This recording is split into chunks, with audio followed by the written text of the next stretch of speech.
Colonel Rob Maness has a lifelong record of providing dedicated service to this nation. Having worked his way up from the enlisted ranks to full colonel, he served our country for more than 32 years. He has served as a bomber squadron commander, bomb disposal technician, Joint Chiefs of Staff Operations Officer, assisted the National Security Team with the campaign plan for the global war on terrorism. He authored the first theater nuclear war plan and served as the Vice Commander of America's largest airborne intelligence wing. Colonel Rob Maness is a true American hero.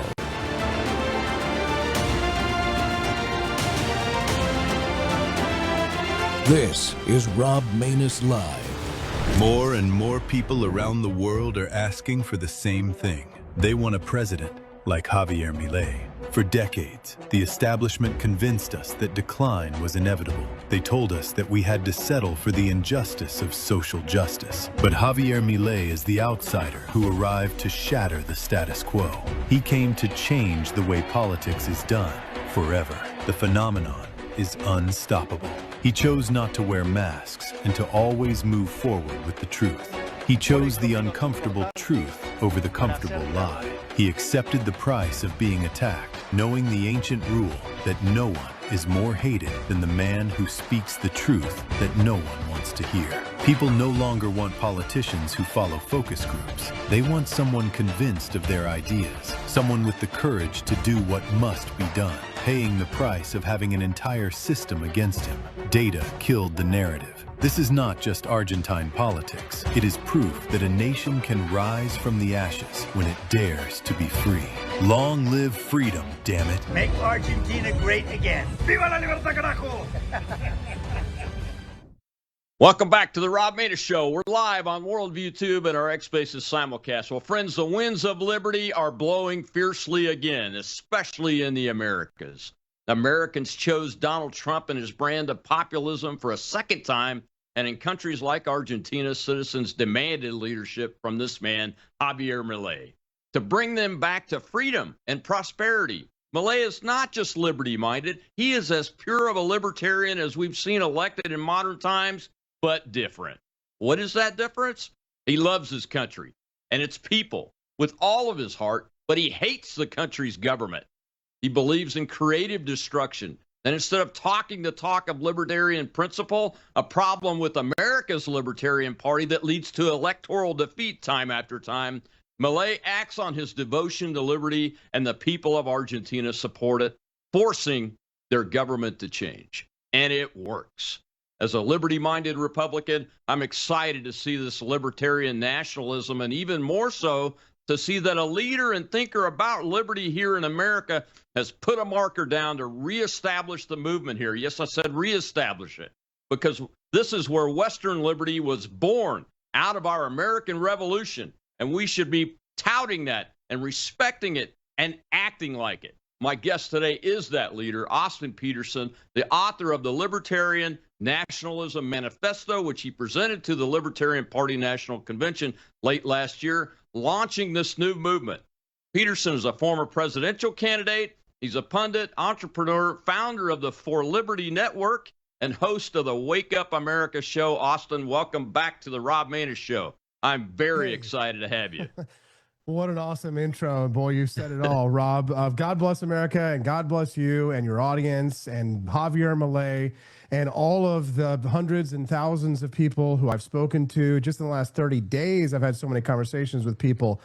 And this is just lighting up like fire, just brush fires all across the country. People are talking to me on the phone. They're calling me. They're tuning into the show, and they're asking, what does this mean? And of course, you know, I think Albert Einstein said great minds have always been met with violent responses from mediocrity, because there are a lot of people telling me I can't be a libertarian nationalist. Well, what do you mean? I thought we were. Why are libertarians? Why am I as a libertarian? Because you know what it is, and Rob, I think this is really the heart of it, is that the problem with libertarians in the United States is they don't believe they can win. And so they can't win. Underlying Javier Milei is a confidence, a relentless confidence, because if you believe you can change the world, you can. The only people who think that who can't change the world are the ones who don't think they can. The people who change the world are always the people that think they can, that know they can. And Javier Milei's confidence, we need to bring that here. We need to import that. I hope we don't have any tariffs on that. Let's just, hopefully we'll have international free trade of confidence between libertarians of what we're capable of and what can be done. Because honestly, we ought to be embarrassed, Rob.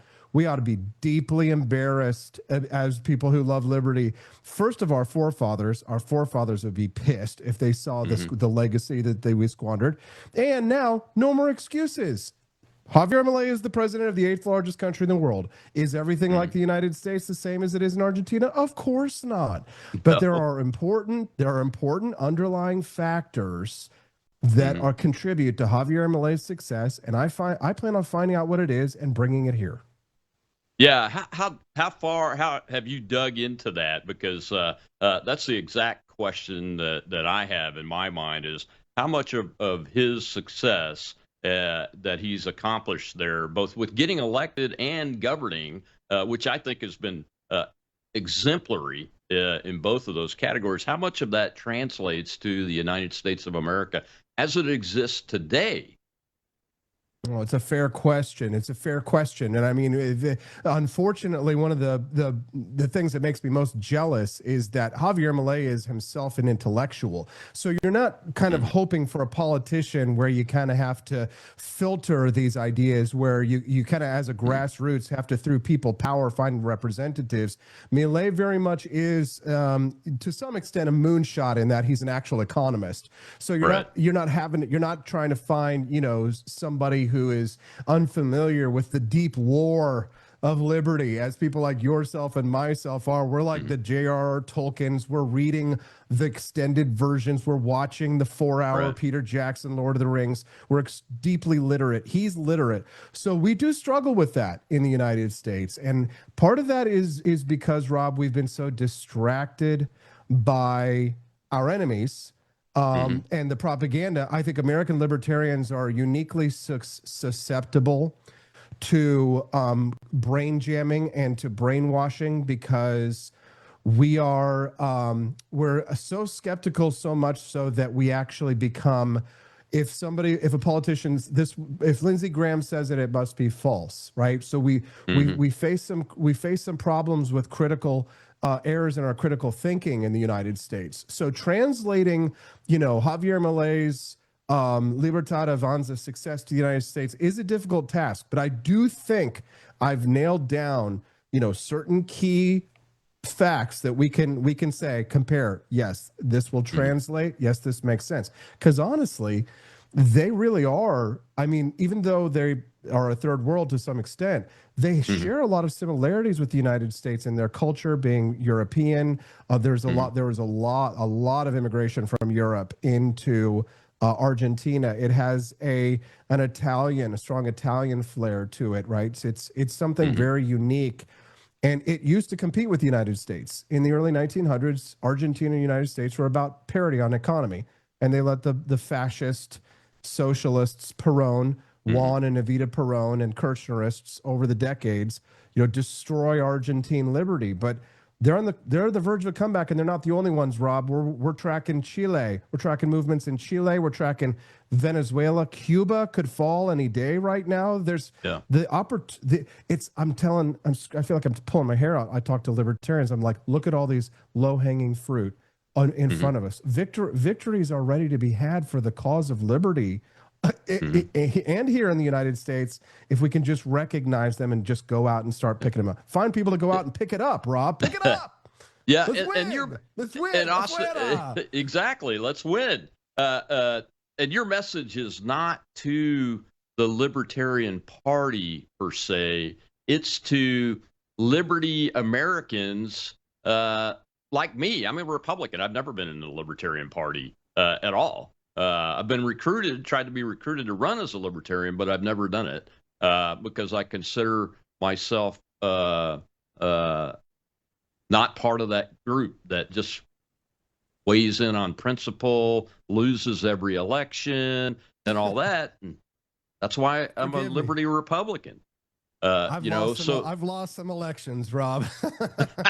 Hey, I've lost some elections too as a Republican, but But Been there. the winning side is whoever picks this banner up and runs with it. I shouldn't say side. The winning group of Americans, if we will repick this banner up and run with it like Thomas Jefferson and George Washington and Alexander Hamilton and James Madison and John Adams and John Quincy Adams and all of those men, if we will pick it up and run with it, we will win, and it will win every single time because it defeats these bad ideas in both political parties that exist in both political parties if we will have the courage to pick up the banner. Rob, I don't know if I'm a patriot. I strive to be. I hope to be. But one thing I know is true is that I do have patriot blood in my veins. I have been doing some genealogical research lately, and last year I joined the fraternal organization called the Sons of the American Revolution. And I've been volunteering with them, trying to, support and build the organization. I found out the legacy of the people that came to the United States since going back to the 1600s. And honestly, I was deeply humbled and kind of ashamed because they had racked up, they had risked their lives, their fortunes, their sacred honors. One of my ancestors, the Battle of Brandywine, Germantown, gets captured in South Carolina, paroled by the British, says, don't go back and fight. And he goes back and fights anyway, and he's there at the Battle of Yorktown, the final battle of the American Revolution. So I think I understand, at least from what I understand of their sacrifice. I've read enough about what they wanted to think that, that they did leave it for us. They planted seeds for us, and they left these things for us. And I don't know if I'll live up to the Battle of Brandywine or Germantown. I don't know if I'll be that great of an American. Maybe I won't, but I'm sure as hell going to try. I'm going to try to make them proud by harnessing the spirit of American nationalism and combine it with the cause for liberty. All of the founding fathers, they disagreed with each other on things. They had different views of liberty, like you and I disagree with FDR. His definition of freedom is a chicken in every pot. Ours is freedom from tyranny and oppression. So, but they built a country that was the greatest country in the world through an understanding of a lens of a couple of important documents. You might have heard of them. Right. And then we can use those lenses to look at today while recognizing that, they might have had, George Washington might have had some interesting opinions on nuclear weapons, but we just don't know. So we have to do our best today. They would have had, who knows. But Rob, I libertarian nationalism, I think it's the right combo. It confuses all of the right people, and it excites all the other right people. It angers all the right people. Interesting that you say that, because when I first saw the words and I saw it was coming from you, I'm like, oh, wonder what Republican Austin Petersen is up to. And then I started reading it, and it excited me immediately. So it has to be angering the squishes, is what I call them on both sides of the aisle. It angers the squishes, but here's the thing: I'm sick of alienating my fellow Americans who I agree with more than 80% on things. I have some deep, sincere criticisms of American conservatism, and that comes from my libertarian side, right? Its tendency towards authoritarianism in some ways, right? And its lackadaisical fight in the fight against communism. I think Trump won in large part because he wasn't conservative, because conservatives have just been conserving what progressives believed 20 years ago. So that's a very harsh criticism of American conservatism. But I think Trump shows that that's how the Republican Party felt.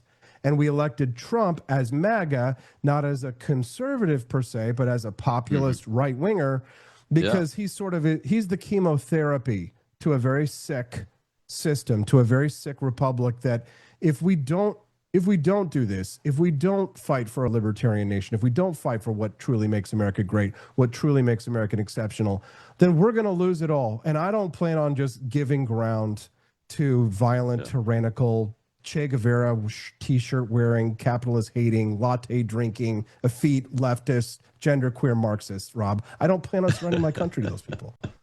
I can't even remember that whole list all at once. So I'm glad that I have you around to be able to rattle it off. I could have gone I on and appreciate on. that, man. I could have gone and on our and and on. our ancestors. I have an ancestor that was one of 5 men to walk out of his Scotch-Irish county, one of only 5 to join the Continental Army back in 1775. Hell yes. Myself, Patriots.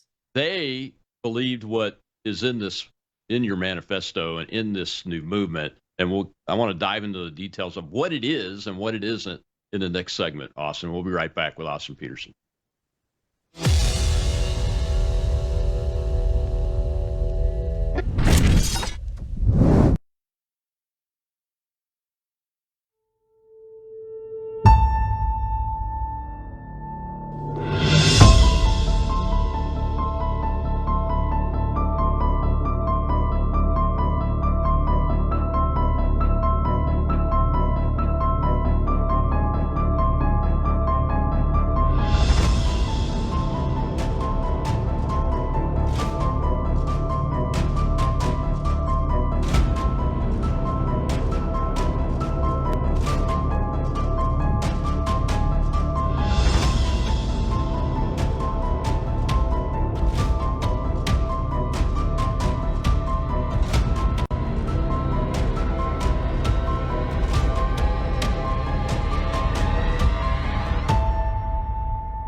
Well, the first thing we have to understand is that the state is not the solution. The state is the problem. If you look here, you have the massive mess that is the state, the great racket, and the source of Argentine decadence, which is the state. This is the picture of the state we have today. If we move over to that board, Ministry of Tourism and Sports, out. Ministry of Culture, out. Ministry of Environment and Sustainable Development, out. Ministry of Women, Genders and Diversity, out. Ministry of Public Works, out. Even if you resist. Let's continue over here. Ministry of Science, Technology, and Innovation. Something for the private sector. Nothing good ever came from the public sector. Out. Ministry of Labor, Employment and Social Security, out. Ministry of Education, Indoctrination, out. Ministry of Transport, out. Ministry of Health, out. Ministry of Social Development, out. How does the state look at this situation, and what is its perspective on the matter? Ministry of Human Capital, Ministry of Infrastructure, Ministry of Economy, Ministry of Justice, Ministry of Security, Ministry of Defense, Ministry of Foreign Affairs, and Ministry of the Interior. The political racket is finally over now. Viva la libertad, carajo! It's over. The political racket is over under Javier Milei's Argentina government.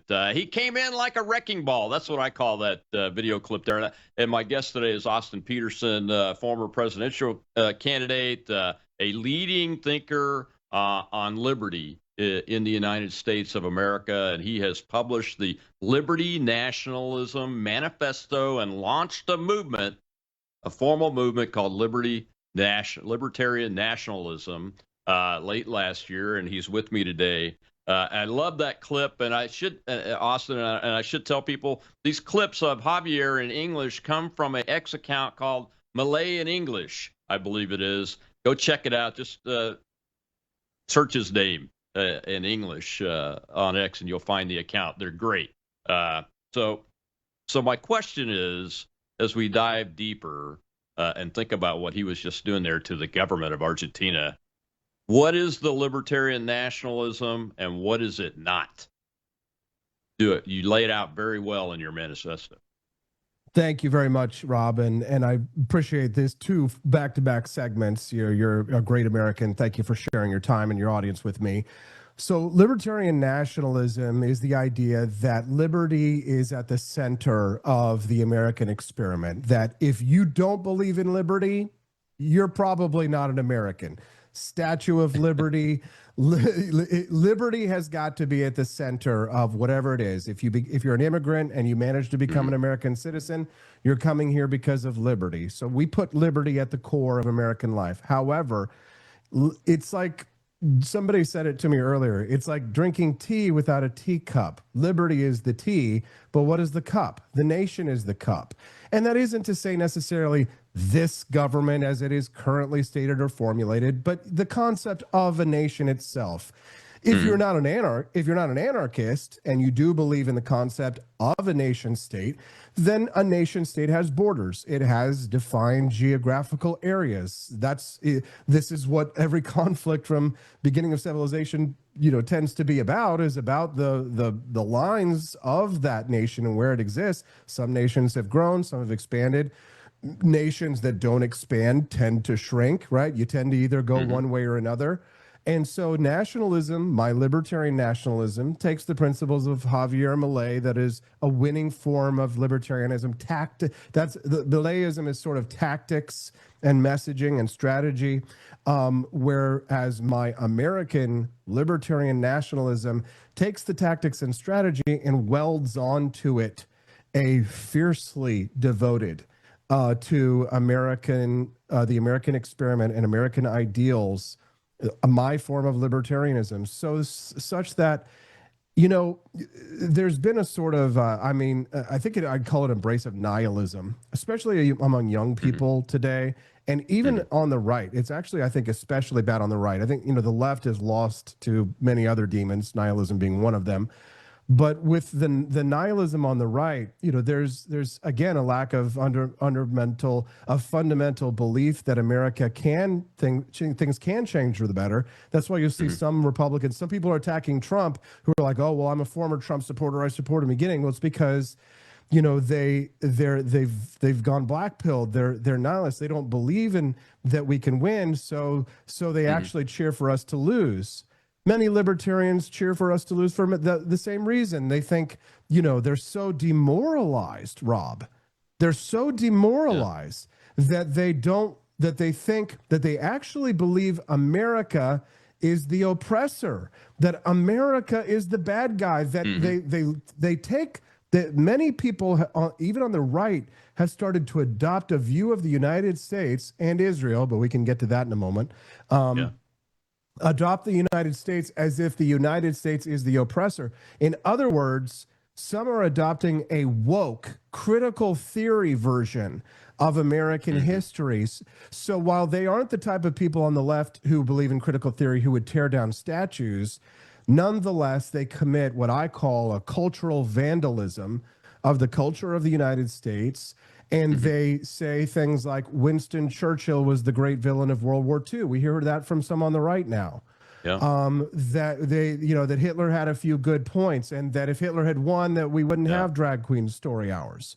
Well, that's nihilism. That's the nihilism talking. Those are the people who don't really believe in anything. They just want to see us fail. If you believe that the United States was wrong in World War II, if you wanted us to fail in World War II, I'm sorry, you're not on our side. You can't really be an American and believe that the United States should have suffered subjugation at the hands of theocratic imperial Japanese, or what Luciferian / pagan Nazi homos dressed up in leather to the nines and having Knights of the Round Table gay weird sex at Wewelsburg Castle during World War II. Is that what America first means? I don't think so. It's not Sig Heil, and it's not Sig gender queer Mark. It's not Sig Che Guevara.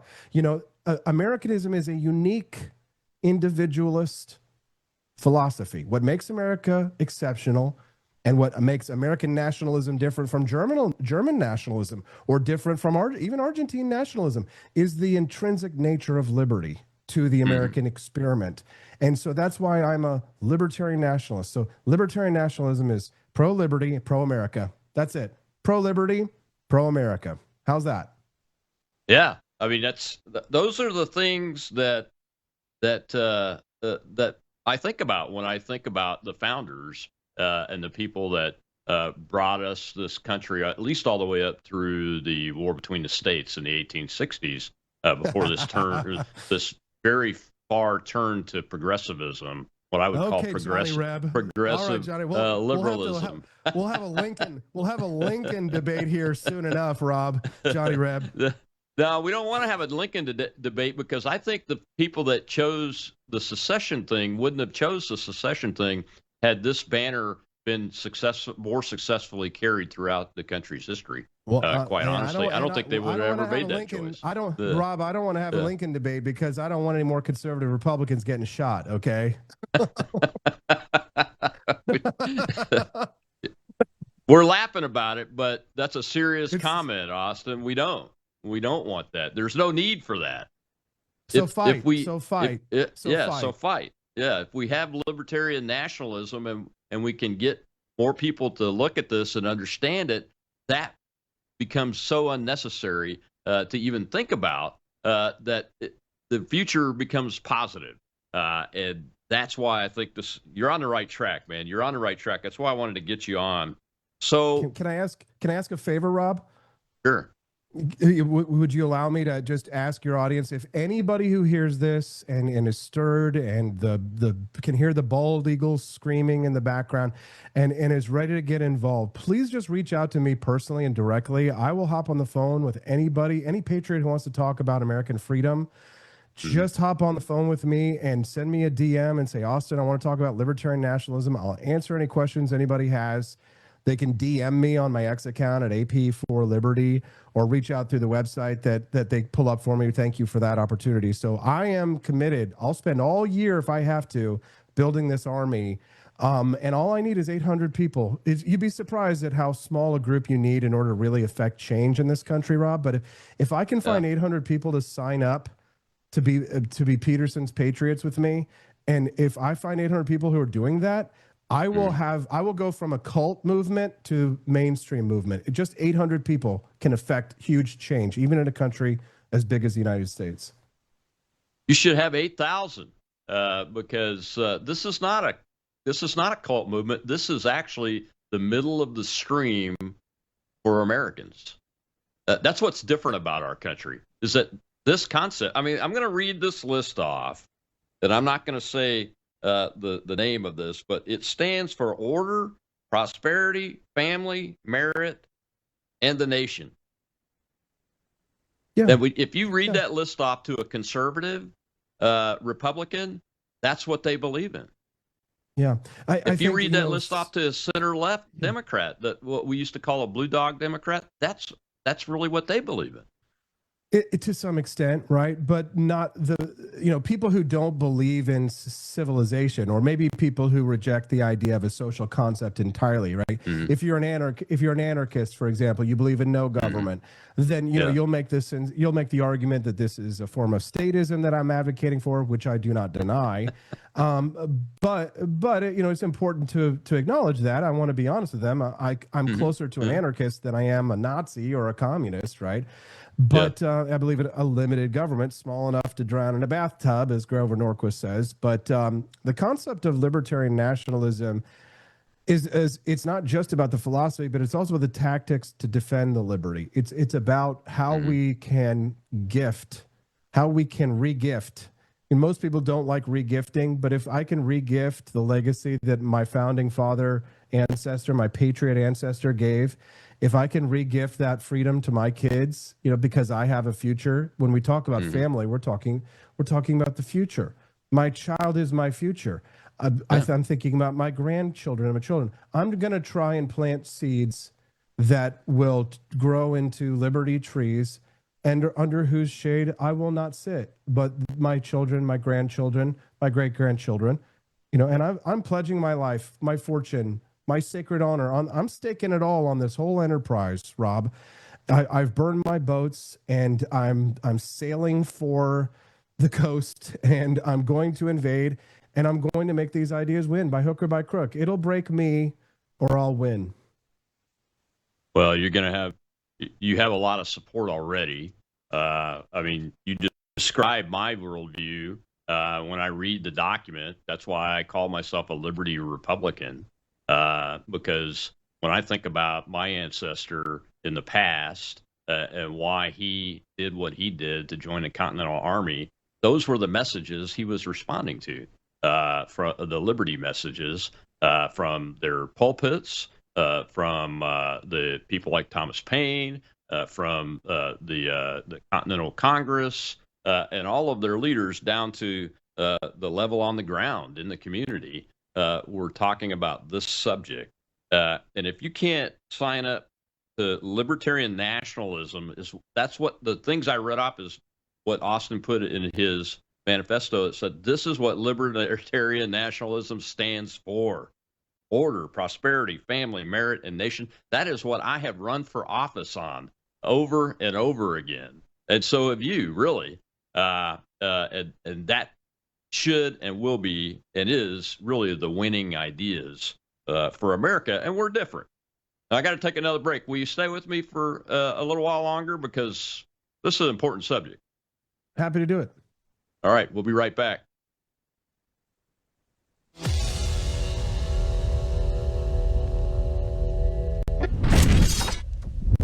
What if millions around the world could access Bible teaching and worldview training for free right now without hitting a paywall?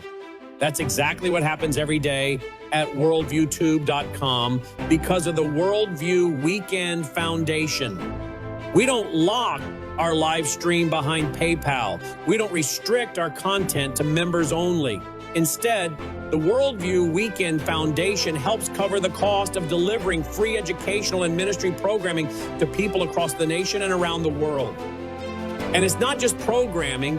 My Sunday night church service, where I taught verse by verse through Revelation for 18 months, and now I am teaching through the book of Daniel, is made possible through the support of our church, Worldview Weekend Foundation. If you believe this kind of truth-centered biblical teaching must continue, donate today. Go now to worldviewfoundation.com.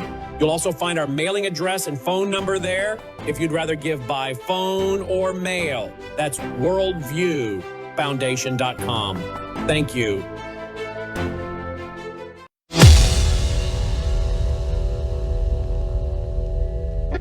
For some time now, and for some strange reason, the West began to turn its back on the ideas of liberty. That is why in this same place in 2024, I stated that the West was in danger as a result of having embraced increasing doses of socialism in its most hypocritical form, which is wokeism. In turn, in 2025, I explained the mental parasites sown by the left in humanity. However, 2026 is the year in which I bring you good news. The world has begun to awaken. The best proof of this is what is happening in the Americas with the rebirth of the ideas of liberty. Therefore, the Americas will be the beacon of light that will once again illuminate the entire West, thereby repaying the civilizational debt with expressions of gratitude towards the foundations in Greek philosophy, Roman law, and Judeo-Christian values. We have a better future ahead, but that better future exists only if we return to the roots of the West, which means returning through the ideas of liberty. May God bless the West, may the forces of heaven be with us, and long live freedom, damn it. Thank you very much.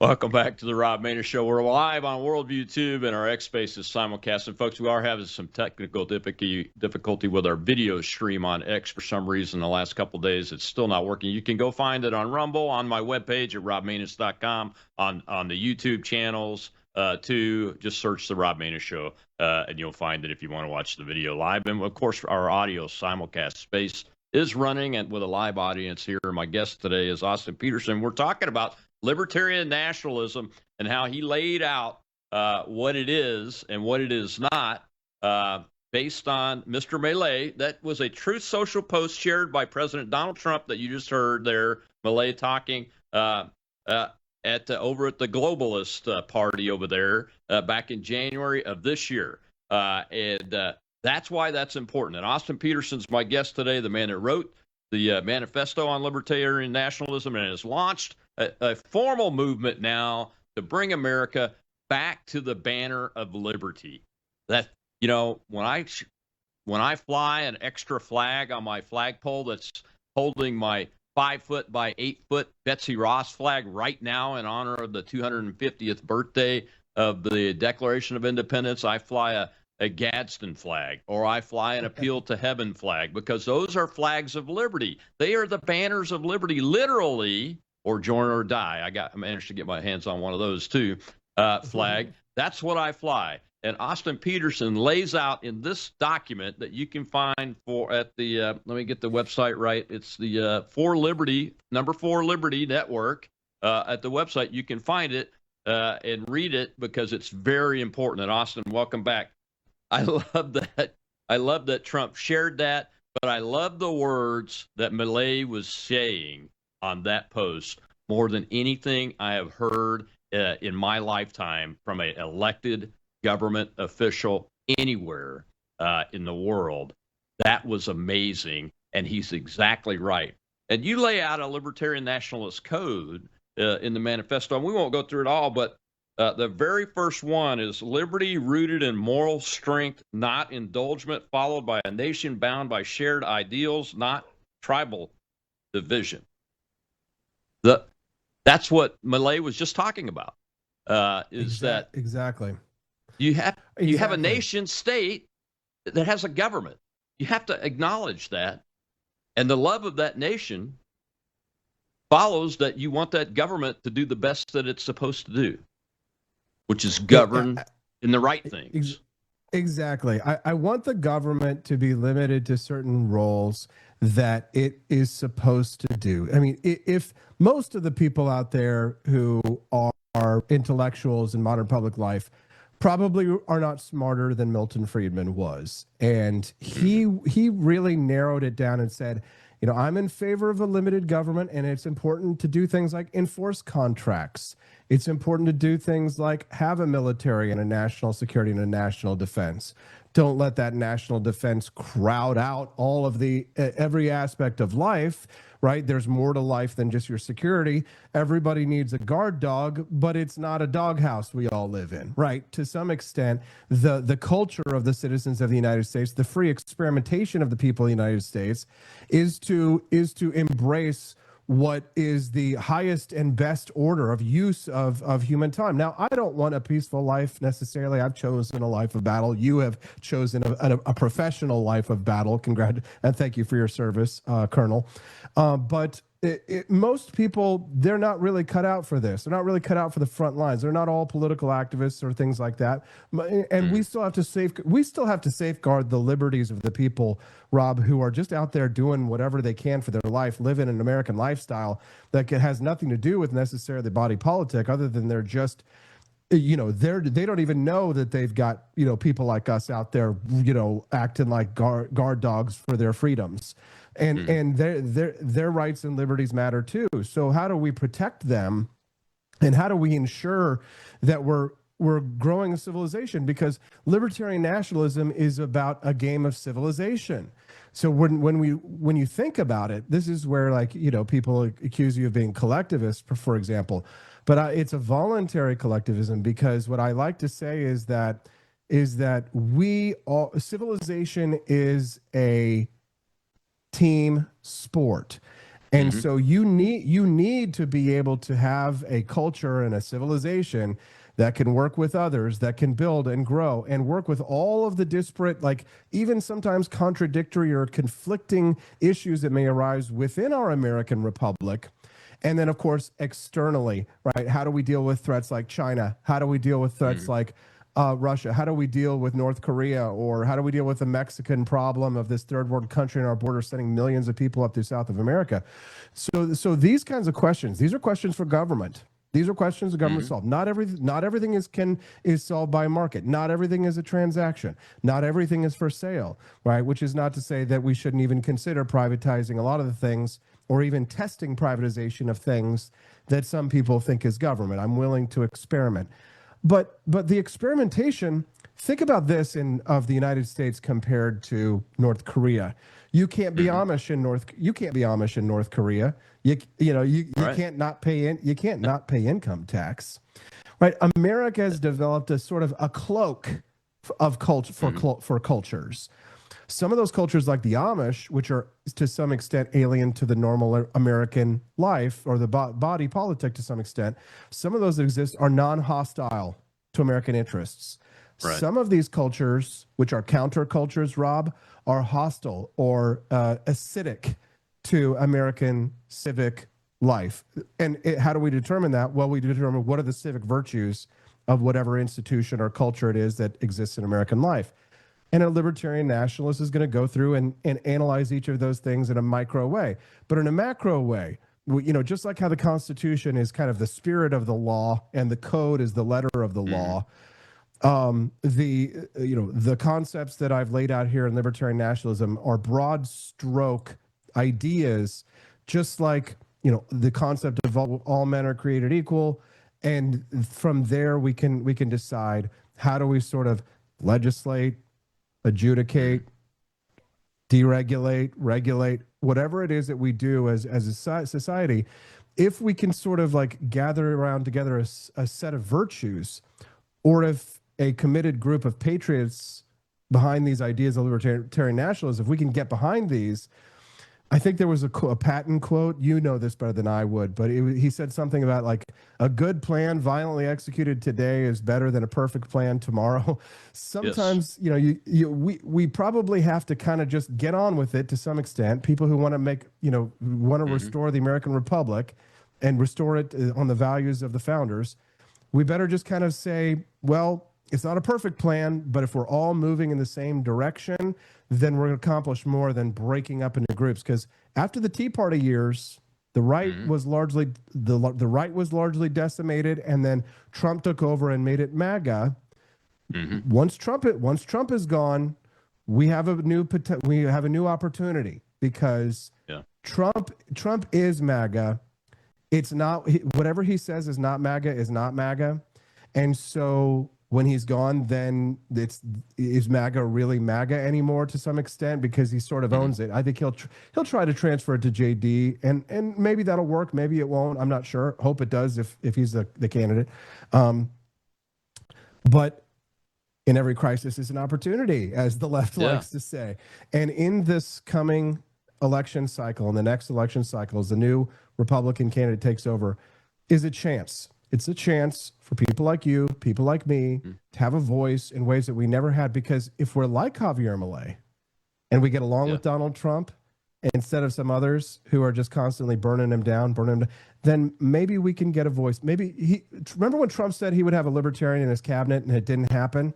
Right. That's right. You know what? That's our fault. That's not his fault.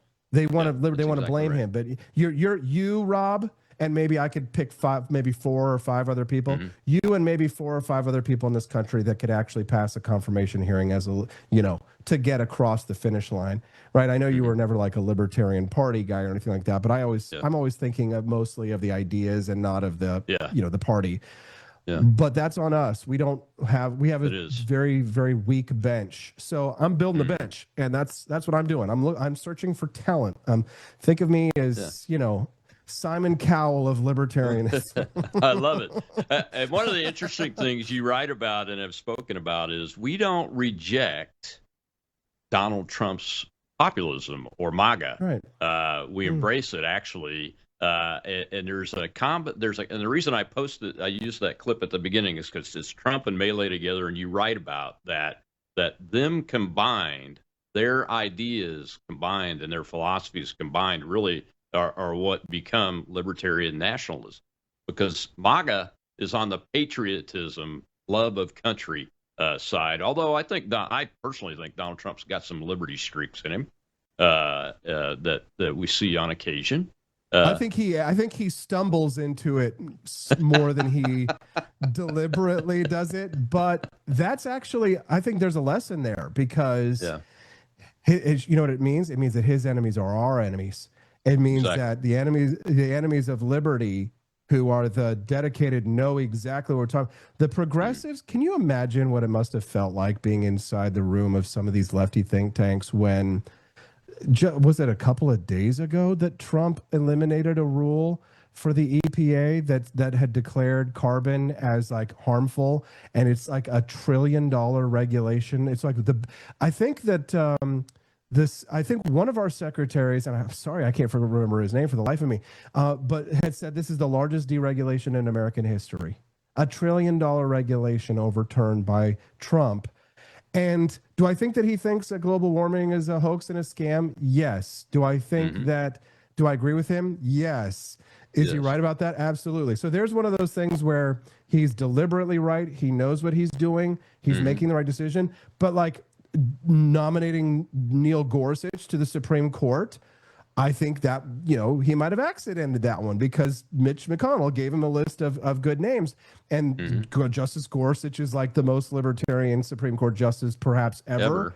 Right? Ever. I think Trump, I think Trump probably didn't know. I don't think Trump thinks about things like, you know, I don't know, theories of the court. And I think he just went with his instincts on that one. And so he kind of, you know, we all got lucky. He had good instincts. So good instincts can be hey, you know what's better than being good? Being lucky. I'll take being lucky better every time. Than being every time, man. Every time. Well, we got to take a break. I'm a karate instructor, and I fight like the white belts. I'm a like black belt 20 years. But every once in a while, you get whopped by the lower belts because they don't know what they're doing. So they just haul off and smack you. Same thing happens to our armed forces. Our American Air Force got its butt kicked by the Indian Air Force years ago in an air-to-air combat exercise, and they weren't expecting it. Happens all the time. Well, we got to take a break. When we come back, I want to dive into the national security aspect of this, Austin, because when people hear the term libertarian, even if it's combined with nationalism, you start getting a lot of hand-wringing and woes me's and uh-ohs. There they go again, and that's not at all what this is. We'll be right back with Austin Petersen.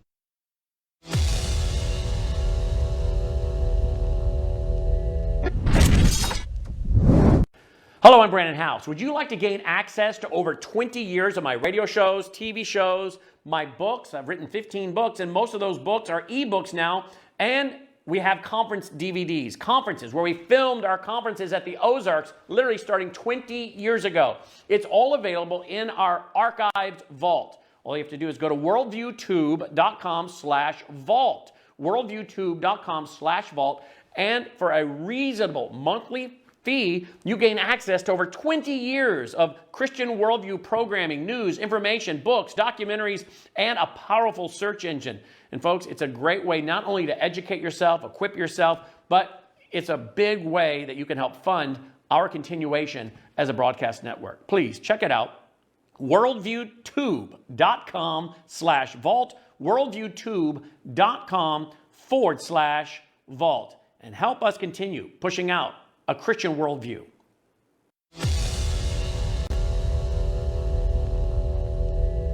And the great anvil that appears as a common denominator in the countries and institutions that are failing is the mental virus of woke ideology.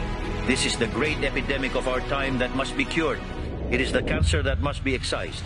This ideology has colonized the world's most important institutions, from the parties and states of the free countries of the West to global governance organizations, including non-governmental institutions, universities, and the media, as it has also shaped the course of the global conversation over the last few decades. Until we remove this aberrant ideology from our culture, our institutions, and our laws, Western civilization and even the human species will not succeed in returning to the path of progress that our pioneering spirit demands. Welcome back to the Rob Maness Show. Wow, it's been a great Wednesday so far, and we're live on World YouTube and our X Spaces simulcast and all the other channels, apparently, except for X. But we are live on our audio space there under Shell Shocked. She is running that, and the live audience is up and active today. My guest is Austin Petersen, who says that guy, Javier Milei, has the answer, and the answer is libertarian nationalism. Which is really the answer that the men that wrote things like the Declaration of Independence and the Constitution of the United States, that's the answer they came to also before there were these political parties and things like socialism and Nazism and communism and today's progressivism. Progressivism doesn't mean the same thing throughout our history, especially the history of the United States. So be careful with that term. But those other isms that I just pointed out, they do always mean the same thing, and they are antithetical to America, which is a libertarian nationalism concept, is what I believe. And Austin Petersen's back with us today to And we're talking about his Libertarian Nationalism Manifesto and the launch of this new movement in America here, based on what we're seeing from America today under the Trump administration, the Milei administration in Argentina, and all of these wells of liberty that are springing up and winds that are blowing more fiercely now than I've seen them in my entire lifetime. Austin, what does libertarian nationalism say about foreign policy, national defense, and does that include our immigration policy as part of national security?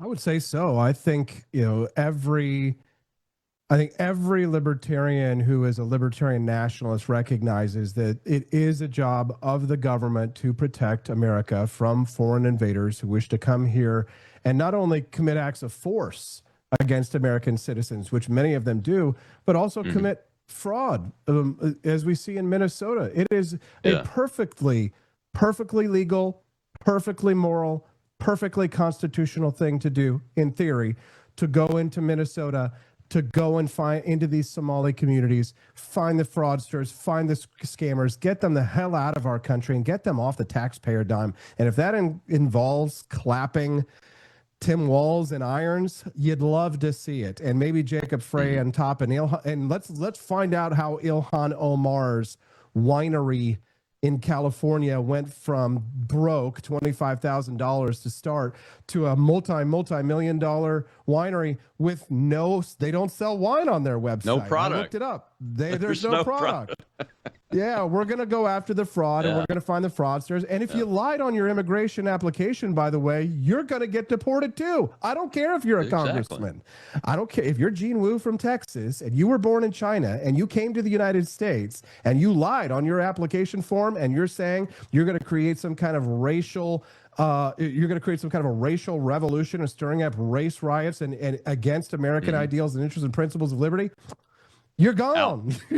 You're out. Get out. That's great. Yeah. If you don't believe in liberty, you lied. Get out. Get out.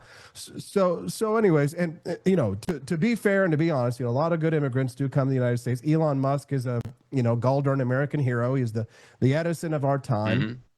You need to be able to get your Albert Einsteins. I mean, Elon Musk isn't taking any jobs from anyone. He's creating jobs. So that's a different story. But we are able to have those conversations. We got to stop being when people call you a racist, because they will, you're just going to have to say, okay, next insult. Do you have an argument? Right? You not freak out and not, we also need to get rid of the tyranny of HR departments in our corporations, but we could talk about that a little later. From a national security perspective, from a national defense, not just related to border security, I have been what I call non-interventionist in the past, and I will say I think I was wrong, and I think I've changed my mind. I've changed my mind on some things, and I've changed my mind because they aren't going to leave us alone.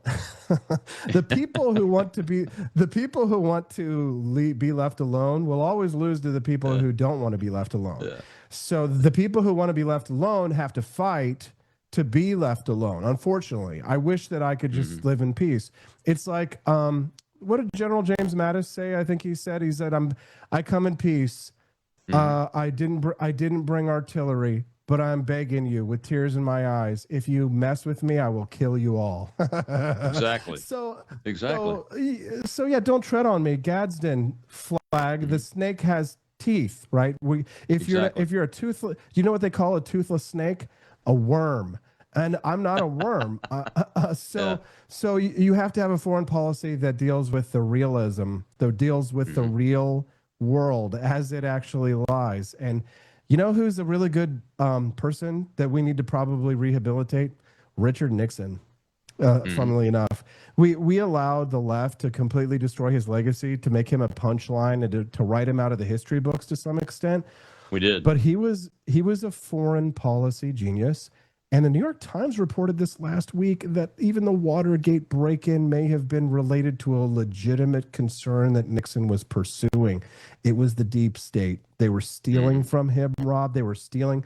I think it was a secretary of the Navy, but there was high-level theft going on.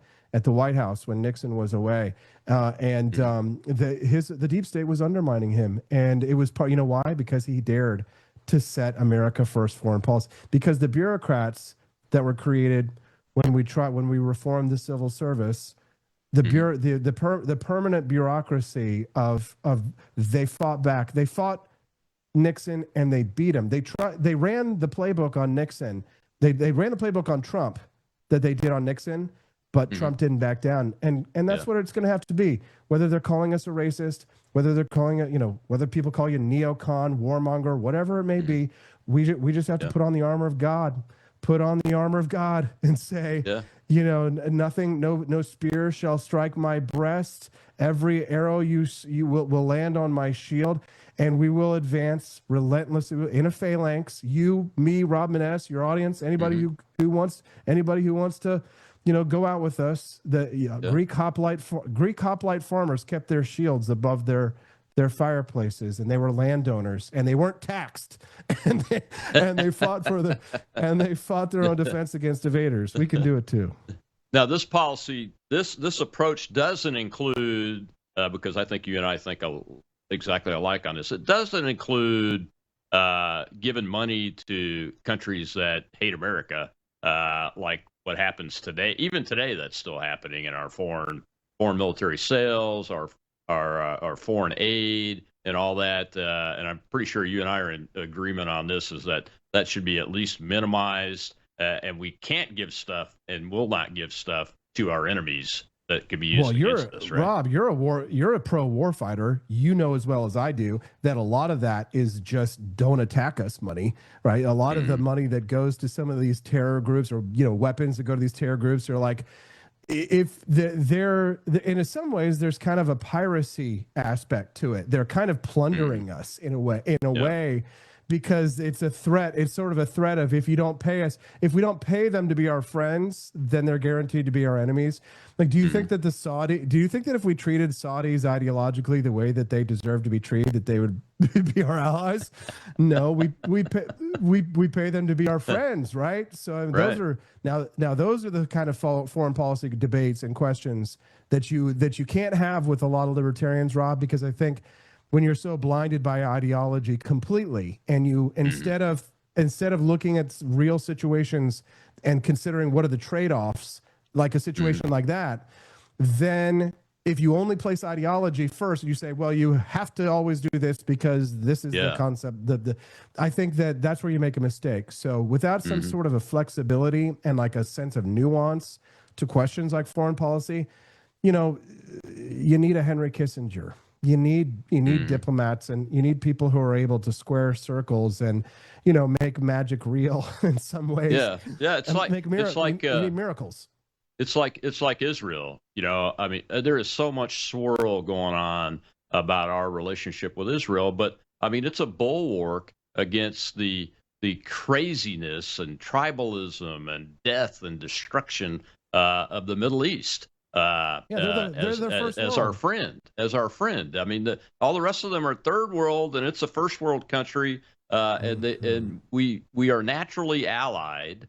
I don't have a problem with being allies with them. Now, do I want to give them stuff? I don't think we need to give them stuff, but we surely should sell them stuff and support them when they're attacked, just like they would support us and have supported us when we were attacked, shouldn't we? Yes. Here's the thing. We have allowed ourselves, especially since the 60s and 70s, to sort of be morally blackmailed about the third world and to how we look at the third world. There's been a million, AIDS concerts in Africa meant to, lobotomize the American people into thinking that these people are victims of circumstances outside of their own understandings or capabilities. And I think I disagree with that now. I think I believe now that we should probably take a supremacist attitude of anything not about a particular race, but take a supremacy on a culture, a civilization. And I'm a cultural supremacist. Yeah, I believe American culture is supreme and superior. And I agree. I don't look at the third world and go, well, if it wasn't for the United States, boy, these places would be paradises. No, no. These cultures, they're problems of their own making. Look at Europe. They're talk about the sick man of Europe. All of Europe is the sick man of Europe these days. Mississippi is our poorest state. They make fun of us, Rob. The Europeans call us fat and stupid and poor, fat and stupid and dumb. Who's stupid? The redneckiest of barbecue eating rednecks in Mississippi are all richer than you, idiots. It's all right. And people are after our public education model that's actually succeeding now down here in Mississippi. So we're getting there. We're getting there. And a lot of new building and a lot of AI stuff and new manufacturing's coming into the state. I'll take Mississippi over France. I'll take Mississippi over Germany. I'll take Mississippi over Italy. I'll take Mississippi any day, man. Well, man, I appreciate your time. Thank you so much. We will help spread the word. And I'll tell my folks, get over there and sign up for this group and to DM you if they have a question. Send me a DM. Send me your number. I'll call you on the phone. We'll talk about it directly. Let's get this Fire for Liberty going, man. I'll spread it from torch to torch. And, Rob, thanks for being a sincere patriot. You're a great American. Absolutely. You too, sir. God bless you. God bless America. Tomorrow's Truth Thursday. We're going to talk with Rick Hill. And, he's a cancer survivor. He's broken the code on cancer, maybe. And this would be a big win for a lot of people. I'll see you then.